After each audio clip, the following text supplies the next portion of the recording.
Hello po mga ka-subscriber, good morning. Araw ng Sabado po, mag-upload lang po tayo ng videos natin sa YouTube. Ayun po mga ka-subscriber. Litong-lito na po sila, hindi po nila kayang aminin na yung ebidensya or dinoktor daw po. Alam nyo, kilala po ninyo si Dinches po. Yung siya ang unang nagsiwalat ng ganyan yung videos doon po sa Los Angeles, California. Alam po mga ka-subscriber ay alam niya yung yung piki sa hindi piki sa Anton Tikit na kwan sa yung video, sabi daw dinoktor daw or piki daw. Ay sabi naman ni Genghis po, hindi naman po yan dinoktor, hindi piniki. Yun daw is totoo. Kung gusto nyo po malaman ang buong detalye po mga ka-subscriber, panoorin po ninyo ang video ni Genghis. Kasi siya lang po ang may alam dun. Kasi trabaho po niya yun ang mag-clarify kung tunay or hindi tunay. Kasi po alam niya naman natin po mga ka-subscriber, dapat hindi nila ginawa yung issue na yan kasi wala talaga silang lusot kahit ano pa sila makapangyarihang tao. Kasi kung ikaw kasi nagkasala sa ibang bansa, talagang paparusahan ka talaga. Walang pinipili kung sino ka, kung ikaw ba ay malakas, kung ikaw wala silang pakialam. Kapag nagkasala ka, talagang check talaga, pananagutan mo. Yun dito lang po sa atin sa Pilipinas kayang-kaya. Pero doon sa ibang bansa hindi po sila obra ng ganyan. Kasi kung hindi naman talaga totoo, bakit nanggagalaiti talaga kayo sa galit? Hindi naman po yan i-balita, i-news kung hindi totoo. At saka bilang content creator, hindi sila mag-aksaya ng panahon or oras. Kasi po, kahihiya kasi yan sa Pilipino eh. Kapwa po tayong Pilipino. Ngayon, dudungisan mo ang imahe ng Pilipinas. Dahil sa gawain nyo. Sunod, kapag nagkalat or nabidyohan kayo o nangyari, sana kung walang namatay, okay sana po. Lusot po kayo doon. Kasi hindi po kayo mabubulgar yun.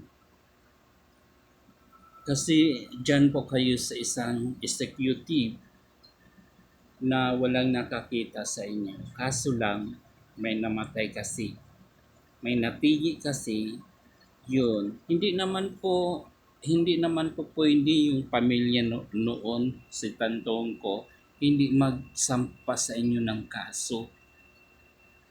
Siyempre, ano po yun bibigyan ng hustisya. Kaya tayo, sana huwag tayong gumawa ng kabalaghan para hindi tayo mabubuking. Kasi ngayon po, marami ng social media. Marami ng CCTV, lahat nakatuon sa inyo. Nakatuon kung ano ang pangyayari. Ngayon, nangyari na, hindi ninyo talaga aaminin yun. O bakit?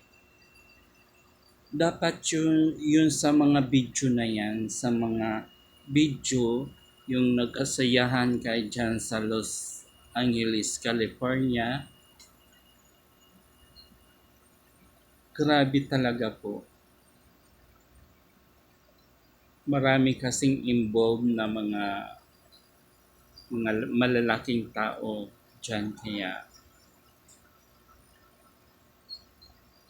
lahat gusto nila i-divert nila sa mga Duterte. Kayo na nga nito ang gumawa ng kasalanan, yung inusinting tao, pinapunta pa ninyo sa dahig, dinukot para dinadivert lang ninyo ang usapin na ito. Akala nyo makalusot kayo kahit kayo ay isang malaking tao dito sa Pinas. Pero kapag kayo nagkasala, pananagutan talaga ninyo. Kahit ano na lang mang ginagawa nyo, i-dinadivert nyo ang anggulo na fake ang kabila, sinungaling, hindi totoo, gumagawa ng istorya. Sana naman hindi kayo gumawa ng ganyan para walang ma-issue sa inyo, walang issue, walang pahayag sa stream ads. Ganun po yun. Ngayon sasabihin ninyo may hawak-hawak kayo ng peke na hindi totoo kasi lungalingan. Si Dinches na nga po ang nagsasalita, yung hawak niyo is inano ninyo yung dinuktor or inano yung files na yun. Totoo po yun. Kasi hindi po sila nag-i-issue niya kung hindi totoo. Nangyayari yun doon. Mismo si Denches, unang-unang pasabot yan, siya kaagad ang ano po yun, nakakaalam. Alam naman siguro ninyo kung kilala ninyo si Denches. Siya lahat noon, una-una pa noong pangyayari noon, mula nung yung dinala o hindi pa dinala sa ospital. Alam niya yon lahat-lahat. Kaya doon kayo magtanong sa kanya. Kaya alam niya kung certificate ba talaga yung pinapalabas na sabi is hindi totoo na news. Siya po yun ang nakakaalam. Kaya po tayo, mag-ingat po tayo sa kasi hindi naman po yan i-news talaga kung hindi totoo. Mismo doon sa Los Angeles, California po, walang pakialam sila, i-news talaga nila yun. I-headlines kaagad nila yan. Hindi po sila nabibili ng salapi. Kaya I hope naman po ngayon is maliwanagan na tayo sa ganyan. Sana naman na hindi totoo.